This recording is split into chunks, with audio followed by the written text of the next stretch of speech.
Tetragrammaton is the four-letter Hebrew name for God, usually written YHWH in Western script.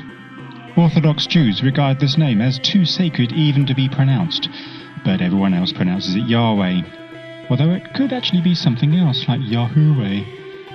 Anyway, with such a limitation against even pronouncing the name of God, it's no surprise that there's no ancient Jewish art depicting him.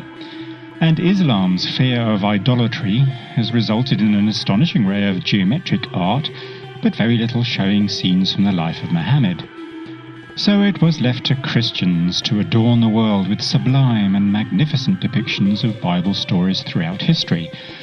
And it's perhaps these which have heavily influenced our initial childhood ideas of God being a bearded old man sitting on a cloud in the sky.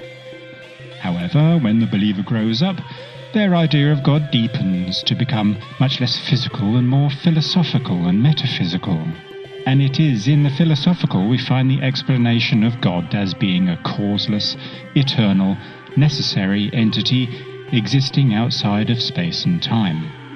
It was necessary to place God outside all space and time, if not simply because he couldn't have created the universe if he were already in it. However, they also had to make him a loving God, who not only cared about his creation, but had a purpose for it, and communicated that purpose in revelation. In other words, he exists outside all space and time, yet still manages to dip into it occasionally, which sounds a bit too convenient to be a viable argument. No, if God exists outside of time, then we have to take into account the implications of that. We're not just replacing an old man on a cloud with an old man outside a bubble of space, time, matter and energy. Existing outside of space and time has consequences. For example, if he is the loving creator of the universe for a purpose, it means that he must have consciously decided to create the universe. But conscious thought requires time, something that simply doesn't exist for him. Without time, there cannot have been any conscious thought at all.